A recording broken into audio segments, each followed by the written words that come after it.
National काउन्सिलका राष्ट्रिय कोषाध्यक्ष आदरणीय प्रताप कुमार थापाज्यूलाई अतिथिको आसन ग्रहण गर्नमा हार्दिक चाहन्छु। यसैगरी नेशनल काउन्सिलका केन्द्रीय उपमहासचिव आदरणीय सुकुम राणाज्यूलाई म अतिथिको आसन ग्रहण गर्नमा हार्दिक चाहन्छु। उहाँ चाहिँ केन्द्रले खटाएको एउटा केन्द्रीय प्रतिनिधि हुनुहुन्छ दार्जिलिङ जिल्लाको लागि। यसैगरी म आसन ग्रहणको क्रम अगाडि बढ्न चाहन्छु। यसैगरी नेशनल काउन्सिल लुम्बिनी प्रदेश अध्यक्ष आदरणीय कुबेर बस्नेतज्यूलाई अतिथिको आसन ग्रहण गर्नलाई म हार्दिक अनुरोध चाहन्छु। यसैगरी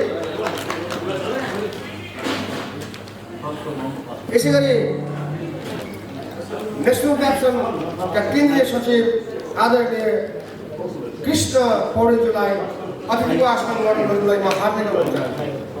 यसैगरी नेशनल काउन्सिलका केन्द्रीय सल्लाहकार आदरणीय गुणाधर ढकाज्यूलाई अतिथिको आसन ग्रहण गर्नलाई म हार्दिक अनुरोध चाहन्छु।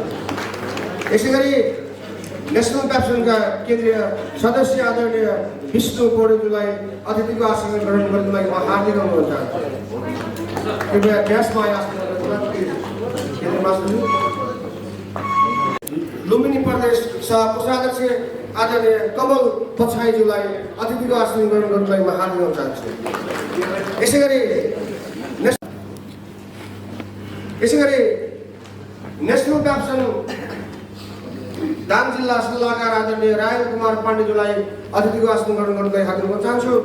यसैगरी दाङ जिल्ला नेशनल काउन्सिल सल्लाहकार आदरणीय सुरेन्द्र ऋषिज्यूलाई पनि अतिथिको आसन ग्रहण गर्नलाई म हार्दिक अनुरोध चाहन्छु।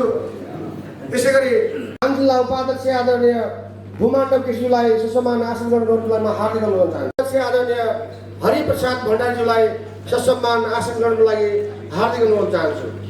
यसैगरी नेशनल काउन्सिल दाङ जिल्ला सह कोषाध्यक्ष सह सचिव आदरणीय विक्रान्त गेवालीज्यूलाई ससम्मान आसन ग्रहणको लागि म हार्दिक अनुरोध चाहन्छु। यसैगरी नेशनल काउन्सिल दाङ जिल्ला सह कोषाध्यक्ष आदरणीय भुवन ओलीज्यूलाई ससम्मान आसन ग्रहण गर्नलाई म हार्दिक अनुरोध चाहन्छु। यसैगरी शरण अध्यक्ष आदरणीय नारायण प्रसाद शर्माज्यूलाई ससम्मान आसन ग्रहणलाई म हार्दिक अनुरोध चाहन्छु। यसैगरी शान्तिनगर नेशनल काउन्सिल शान्तिनगर अध्यक्ष आदरणीय रणबहादुर बोहराज्यू सह संयोजक आदरणीय गिरिराज पौडेलज्यूलाई आसन ग्रहण गर्नलाई म हार्दिक अनुरोध चाहन्छु। यसैगरी सम्पूर्ण जिल्ला कार्य समितिका सदस्यहरूलाई आफ्नो स्थानमा आसन ग्रहण गर्नलाई म हार्दिक अनुरोध चाहन्छु। यसैगरी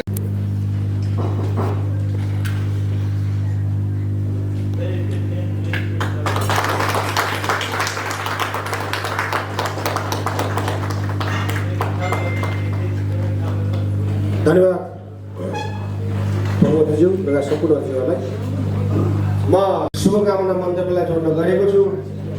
शुभकामना मन्तव्यको लागि सम्पूर्ण पालिकाको नेतृत्व गर्दै म यो आयोजक तुलसीपुर नगरपालिकाका एउटा उल्लास र एउटा गौरवको वातावरणले चाहिँ बाहिर निस्किन पाइयोस् भन्ने शुभकामना शुभेच्छा प्रकट गर्दै फेरि पनि कार्यक्रम भव्य र सफल रूपमा सफल होस् भन्ने कामना गर्दै मेरा दुई शब्द यही अन्त्य गर्छु। हस्, धन्यवाद सबैलाई। यति बेला तुलसीपुर उपमहानगरपालिकाका उपप्रमुख तुलसीपुर नगरवासीको आदरणीय ढुकढुकी एउटा कुशल नेत्री श्यामी चौधरीज्यूलाई म यस कार्यक्रमको विशिष्ट अतिथिको आसन ग्रहण गर्न हार्दिक।